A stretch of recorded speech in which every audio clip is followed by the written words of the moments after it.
بسم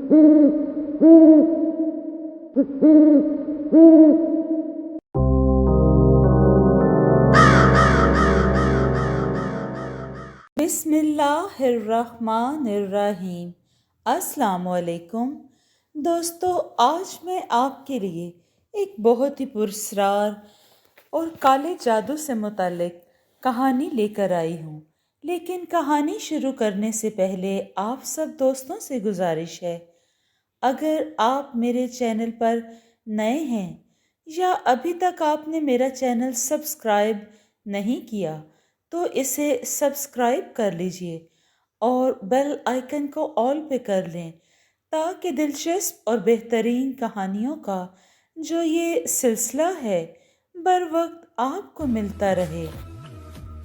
رات کا گہرا گھٹا ٹوپ اندھیرا چھایا ہوا تھا، ہر طرف سناٹا اور گھپ اندھیرا تھا، ہاتھ کو ہاتھ سجھائی نہ دینے والا اندھیرا، خاموشی ایسی کہ سانسوں کی آواز بھی سنائی دیتی تھی۔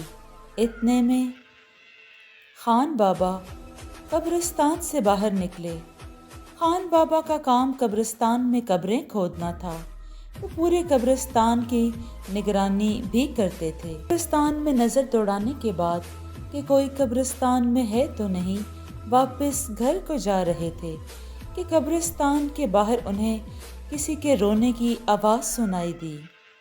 وہاں پر کوئی عورت چادر لپیٹے خود کو قبرستان کی دیوار کے ساتھ بیٹھی رو رہی تھی۔ خان بابا کئی دنوں سے اس کو اس طرح قبرستان کے پاس بیٹھا دیکھتے اور کبھی روٹی خیرات کر دیتے، لیکن اب وہ اس بات پر پریشان تھے کہ یہ عورت نہ کچھ کہتی ہے اور نہ بولتی ہے، بس خاموشی سے یہیں بیٹھی رہتی ہے۔ انہیں کچھ وہم گزرا کہ کہیں یہ کوئی کسی پلاننگ کے تحت یہاں نہ بیٹھی ہو۔ وہ اس عورت کی طرف بڑھے جس نے ایک بڑی سی چادر سے اپنے چہرے کو ڈھانپ رکھا تھا۔ اس خیال کے آتے ہی خان بابا نے اس عورت سے بات کرنے کا ارادہ کیا تاکہ وہ جان سکیں کہ وہ یہاں پر کافی دنوں سے بیٹھ رہی ہے، آخر وہ چاہتی کیا ہے۔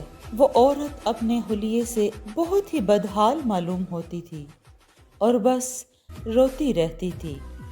خان بابا اس کے پاس پہنچے، اپنی طرف بڑھتا ہوا دیکھ کر اپنا منہ بھی پوری طرح چادر سے ڈھانپ لیا اور بولی، خبردار، اگر تم میری طرف بڑھے یا مجھے نقصان پہنچانے کے ارادے سے میری طرف بڑھے، میں تمہیں جان سے مار دوں گی، میں بہت چیخوں گی اور چلاؤں گی، خبردار میری طرف مت آنا۔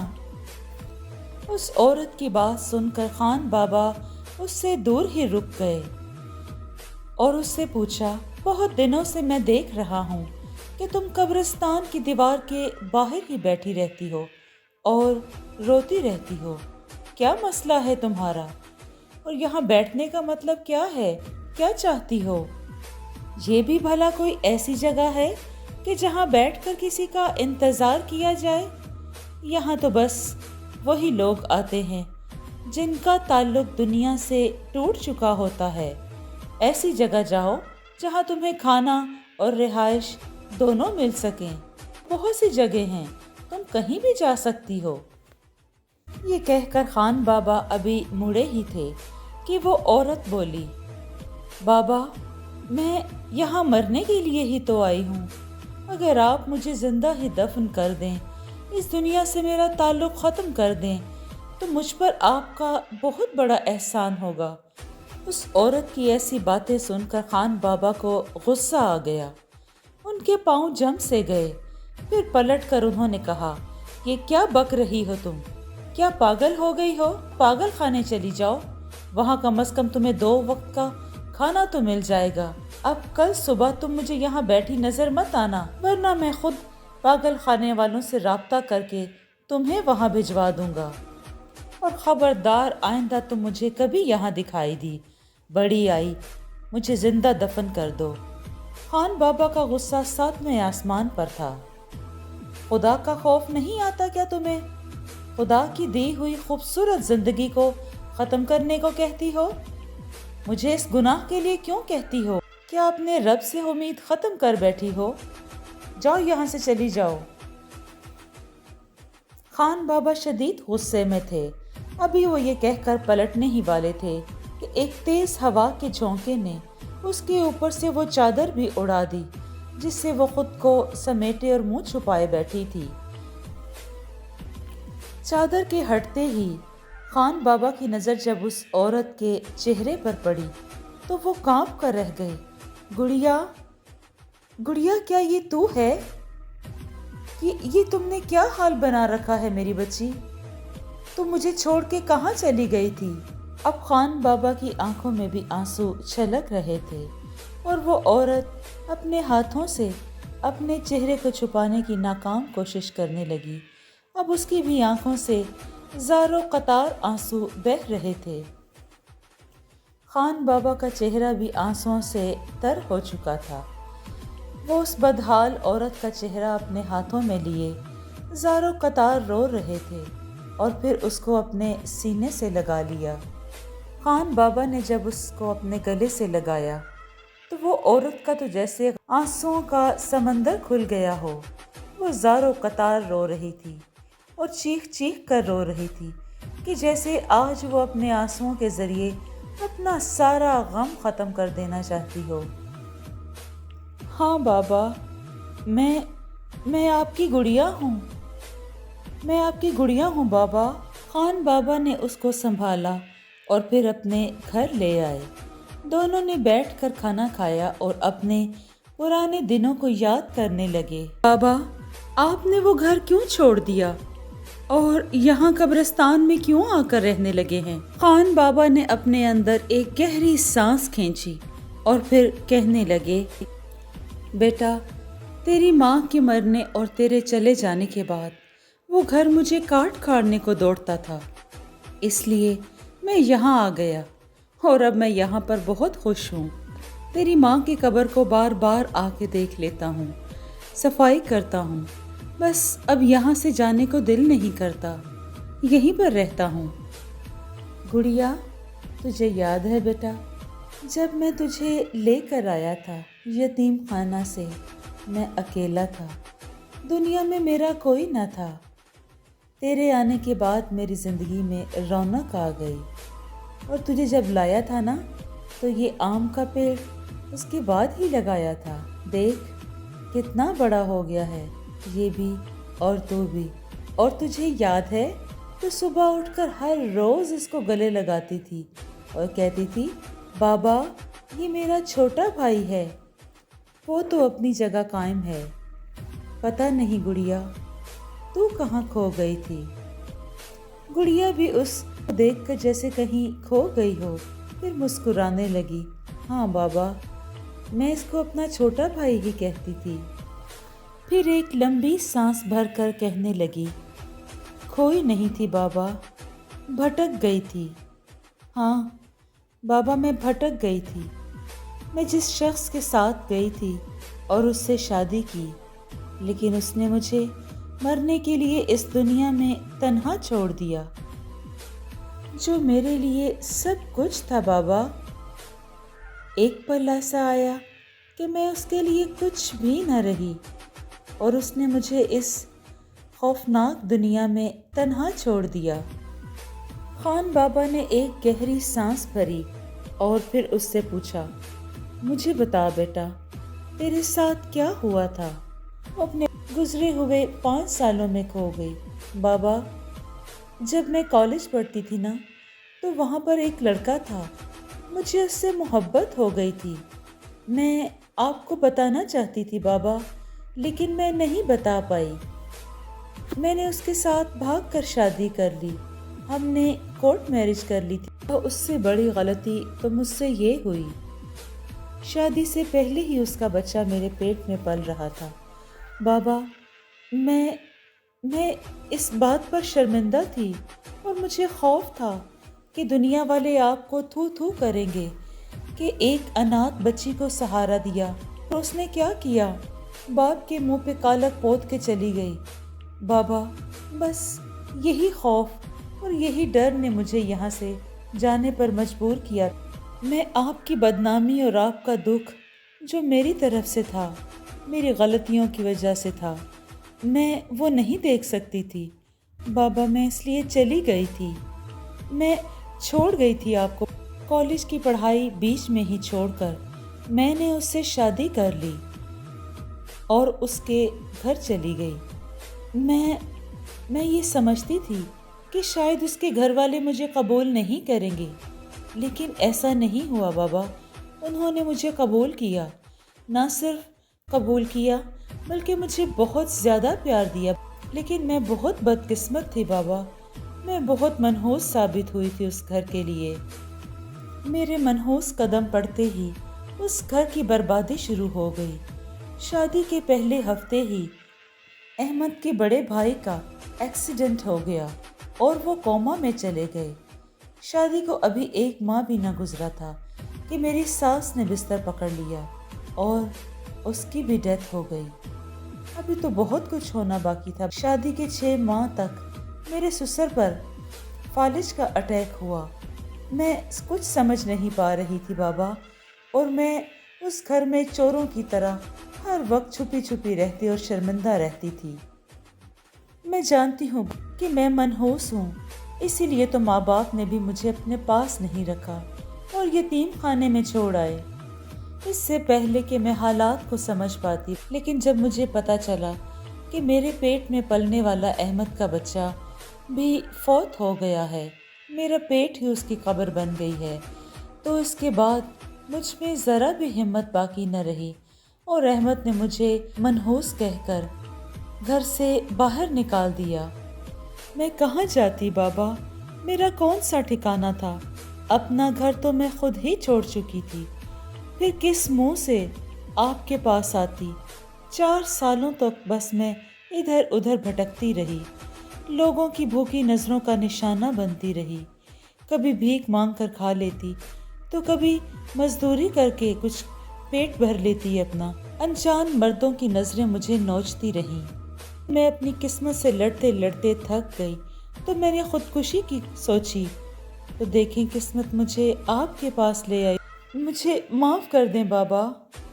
گڑیا کے منہ سے اس کے دکھوں کا حال سنتے ہوئے خان بابا بھی رو رہے تھے۔ اس کو اپنے گلے سے لگایا اور دلاسا دیا، نہیں میری بچی، تو منحوس نہیں ہے، تو بڑی برکتوں والی ہے۔ جب تجھے میں لے کے آیا تھا نا، تو میں نے استخارہ بھی کیا تھا، تو بڑی برکتوں والی ہے۔ تیرے آنے کے بعد میرے گھر میں اللہ نے بڑی برکت ڈالی ہے۔ مجھے لگتا ہے کہ تیرے ساتھ کچھ دھوکہ ہوا ہے، کچھ ایسا دھوکہ جو تجھے نظر نہیں آیا، جو تو سمجھ نہیں پائی۔ خان بابا کی بات سن کر گڑیا بھی سوچوں میں گم ہو گئی۔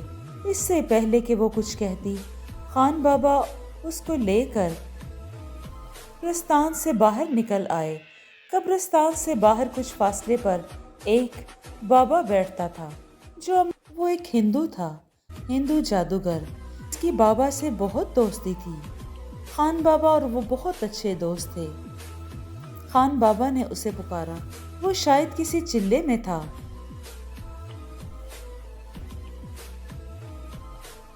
شنکر، آج تجھے دوستی کا حق ادا کرنا ہوگا۔ شنکر لال نے فوراً آنکھیں کھولیں اور سرخ سرخ آنکھوں سے وہ خان بابا اور گڑیا کو دیکھنے لگا۔ گڑیا کا اب سارا ماضی اس کی آنکھوں میں جیسے چل رہا ہو، اس کے چہرے سے لگ رہا تھا جیسے وہ سب کچھ سمجھ گیا ہو۔ شنکر لال نے اشارے سے انہیں اپنی کٹیا میں بیٹھنے کو کہا۔ وہ باپ بیٹی ایک جگہ بیٹھ گئے۔ وہ کچھ دیر منہ ہی منہ میں کچھ پڑھتا رہا۔ آنکھیں کھول کر وہ گڑیا سے مخاطب ہوا، بیٹی، تیرے ساتھ ایک بہت بڑی سازش ہوئی ہے، تجھے گھر سے نکالنے کی سازش۔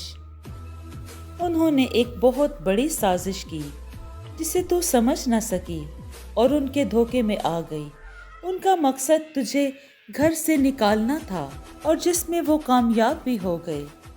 خان بابا کو یہ سن کر سخت غصہ آیا، وہ طیش میں آ گئے اور وہ چاہتے تھے کہ وہ اپنی بیٹی کا بدلہ لیں، اور یہی بات انہوں نے اپنے دوست شنکر لال سے کہی۔ شنکر چاچا، مجھے یقین نہیں آ رہا کہ وہ سب مل کر حتیٰ کہ میرا خاوند احمد بھی، ان سب نے مل کر مجھے دھوکہ دیا ہے. میں کیسے یہ سب مان لوں؟ شنکر بابا نے اسے آنکھیں بند کرنے کو کہا اور کہا، اس کے بعد شنکر بابا نے اسے کہا کہ بیٹا جب میں آنکھیں تمہیں بند کرنے کو کہوں تو تم فوراً آنکھیں اپنی بند کر لینا. اس کے بعد وہ کچھ پڑھتا رہا، اپنے منکوں پر کچھ بیٹھ کر پڑھائی کرتا رہا. پھر اس نے گڑیا کو آنکھیں بند کرنے کا کہا.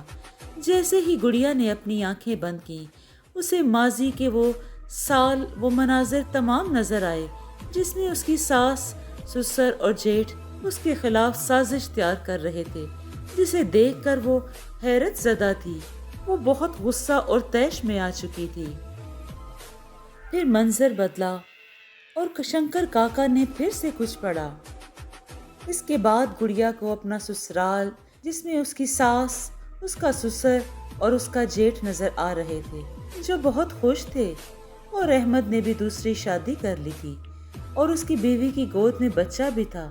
یہ سب دیکھ کر اس کی آنکھوں سے ایک مرتبہ پھر آنسو چھلکے. وہ بہت غمزدہ تھی اور اس دھوکے سے وہ چور ہو چکی تھی، اور اس دھوکے نے اس کو بالکل توڑ کر رکھ دیا تھا. گڑیا اور خان بابا وہ انصاف چاہتے تھے. وہ ہر صورت میں اپنی بیٹی کے ساتھ کیے گئے ظلم کا حساب چاہتے تھے. ابھی وہ جانے کے لیے اٹھے ہی تھے کہ شنکر بابا نے انہیں روک دیا. شنکر بابا بولے، خان اب تو کیا چاہتا ہے؟ کس طرح تو اپنی بیٹی کا بدلہ لینا چاہتا ہے؟ خان بابا کی آنکھوں میں غصہ تھا. میں ان سب کو قتل کر دوں گا، میں کسی کو نہیں چھوڑوں گا. بابا میں اپنے ساتھ کیے گئے ظلم کا حساب خود کروں گی، میں خود ان سے بدلہ لوں گی. بابا میں ان کو نہیں چھوڑوں گی. بابا انہوں نے میرے ساتھ بہت ظلم کیا ہے. وہ لگاتار رو رہی تھی، غصے میں بھی تھی. شنکر بابا نے اسے کہا کہ گڑیا اگر تجھے بدلہ ہی لینا ہے تو اس طرح بدلہ کیوں لینا چاہتی ہے کہ تیری ساری زندگی جیل کی سلاخوں میں گزرے؟ تو اس طرح بدلہ لے کہ جس طرح انہوں نے تیرے خلاف سازش کی اور وہ اب خوشحال ہیں، اور تیرے پاس کوئی ثبوت بھی نہیں ہے کہ جنہیں تو ان کو غلط ثابت کر دے. تو میری شاگرد بن جا اور پھر اسی علم کے ذریعے تو جو چاہے گی تو کر سکے گی، اور کسی کے پاس کوئی ثبوت نہیں ہوگا، اور تو جیسا چاہے گی وہ کر لے گی. گڑیا کو اب سب سمجھ آ چکا تھا اور خان بابا بھی راضی تھے کہ وہ مزید گڑیا کو تڑپتا ہوا نہیں دیکھ سکتے تھے. چند مہینوں میں ہی گڑیا نے شنکر بابا سے بہت کچھ سیکھ لیا تھا. بہت سے منتر اور جاپ سیکھ لیے تھے. وہ کالے علم کے بہت سے منتروں کی ماہر ہو گئی تھی. منتر اور جاپ سیکھنے کے بعد، کالے علم کے خاص منتر سیکھنے کے بعد گڑیا سیدھا اپنے سسرال جا پہنچی اور دروازے پر دستک دیے بغیر سیدھا کمرے میں داخل ہو گئی، جہاں ساس، سسر، جیٹھ اور سب بیٹھے چائے سے لطف اندوز ہو رہے تھے. گڑیا کو دیکھ کر جیسے چائے کے گھونٹ ان کے حلق میں ہی اٹک گئے تھے. سنبل تم؟ احمد نے پہلی بار اسے اس کے نام سے پکارا تھا. ہاں میں، اور میں جان چکی ہوں کہ جو تم لوگوں نے میرے ساتھ کیا. اب میں تم لوگوں کو بتاؤں گی کہ دکھ دینا اور تکلیف دینا کسے کہتے ہیں. دکھ اور تکلیف کیا ہے جو میں نے جھیلا، اور چال بازی کیا ہوتی ہے، اور کھیل کیسے کھیلا جاتا ہے جو تم لوگوں نے میرے ساتھ کھیلا. ہاں اب میں تمہیں بتاؤں گی کہ کھیل کیسے کھیلا جاتا ہے. اس کے بعد سنبل کہتی ہوئی دروازے سے واپس باہر نکل گئی. اسی گلی میں کرائے پر ایک کمرہ لے کر رہنے لگی. وہ دن رات اپنے عمل میں رہتی. وہ سب کے نام جانتی تھی اور سب کے گھر کے طور طریقوں سے واقف تھی. اس نے سب سے پہلے اپنی ساس کو نشانہ بنایا. ساس کو اب ہر جگہ پر مختلف سائے نظر آنے لگے. وہ خوف سے چیختی اور چلاتی. کبھی اس کو اپنے جسم پر چھپکلیاں چڑھتی ہوئی محسوس ہوتی اور وہ پاگلوں کی طرح پورے گھر میں دوڑتی اور چیختی چلاتی. گڑیا منتر پڑھ کے اور مختلف چلوں کے ذریعے نے اس کا جینا حرام کر دیا تھا. سب کو لگنے لگا تھا کہ یہ پاگل ہو چکی ہے. کچھ ہی ٹائم گزرنے کے بعد انہوں نے اپنی ماں کو خود پاگل خانے جمع کروا دیا۔ اب باری سسر کی تھی۔ گڑیا اب اس کے خلاف چل رہی تھی۔ اب اس کے لیے وہ اپنے چلے اور عمل کر رہی تھی۔ سسر کو سیدھا سیدھا ہارٹ اٹیک ہوا۔ گھر والے پھر بھی نہ سمجھ سکے کہ ساس کے بعد سسر کا اٹیک ہونا، گڑیا کی دھمکی دینا، وہ بالکل بھی نہ جان سکے۔ والد تو بس یہ سمجھ رہے تھے کہ شاید ماں کی ایسی حالت دیکھ کر دکھ سے والد کو اٹیک ہوا ہے۔ اس کے بعد بڑے بھائی اس پر عمل ہونے لگا۔ گڑیا رفتہ رفتہ عمل کرتی اور ایک کے بعد ایک شکار اپنا کرتی گئی۔ بھائی پر ایسے چلے اور عمل کیے گئے کہ جسے شدید بیماری نے آ گھیرا وہ ہسپتال کے بستر پر لگ گیا۔ نہ وہ زندوں میں شمار تھا اور نہ مردوں میں۔ اس کے بعد ان کا گھر بالکل خالی ہو چکا تھا، سوائے اس کی بیوی اور بچے کے اور رحمت کے۔ گڑیا ٹھیک 2 ماہ کے بعد گڑیا اس گھر کے دروازے سے گھر میں داخل ہوئی۔ گڑیا کو دیکھتے ہی احمد خوفزدہ ہو گیا۔ نہ جانے کیوں اس کے دل میں کیا خوف تھا۔ گڑیا کے چہرے کے تیور بگڑے ہوئے تھے۔ وہ بہت خوفناک حالت میں نظر آ رہی تھی۔ بظاہر تو وہ ایک عورت تھی، لیکن پتہ نہیں کیوں اس کی سرخ آنکھوں میں اسے کچھ اور ہی دکھائی دے رہا تھا۔ گڑیا کے گھر میں داخل ہوتے ہی احمد الٹے قدم پیچھے ہونے لگا۔ شاید اسے کہیں نہ کہیں شک تھا کہ جو کچھ ہو رہا ہے اس میں گڑیا کا ہاتھ ہے۔ وہ جا کے دیوار سے ٹکرایا۔ اس کی بیوی آگے آ گئی۔ خدا کے لیے میرے خامند کو کچھ مت کہنا۔ میں جانتی ہوں انہوں نے تمہارے ساتھ زیادتی کی ہے، لیکن میرا اس میں کوئی قصور نہیں ہے اور اس معصوم بچے کا بھی کوئی قصور نہیں ہے۔ اس کی گود میں لیٹا ہوا بچہ اب رو رہا تھا۔ اس کی آوازوں نے گڑیا کے غصے کو ٹھنڈا کر دیا۔ کچھ لمحے آنکھیں بند کر کے سوچنے لگی۔ اس کے بعد وہ احمد سے مخاطب ہوئی کہ تجھے اس بچے کے صدقے چھوڑ دیتی ہوں۔ یہ معصوم ہے، شکر ادا کرو اس عورت کا اور اس بچے کا جن کی وجہ سے میں تمہیں آج چھوڑ رہی ہوں۔ یہ کہہ کر گڑیا الٹے قدم گھر سے واپس ہوئی۔ واپس جاتے ہوئے گڑیا کے قدم زمین پر جہاں جہاں پڑ رہے تھے وہاں وہاں سرخ رنگ کے نشان پڑ رہے تھے کہ گویا اس کے پیروں سے جیسے اس کے پیروں سے خون لگا ہو اور جس کے نشان زمین پر پڑتے جا رہے تھے۔ جی دوستو، آپ کو یہ کہانی کیسی لگی؟ اگر آپ کو یہ کہانی پسند آئی ہے تو اس کو لائک اور شیئر کیجیے اور کمنٹ میں اپنی رائے کا اظہار ضرور دیا کریں۔ اپنا اور اپنوں کا بہت سا خیال رکھیں۔ شکریہ۔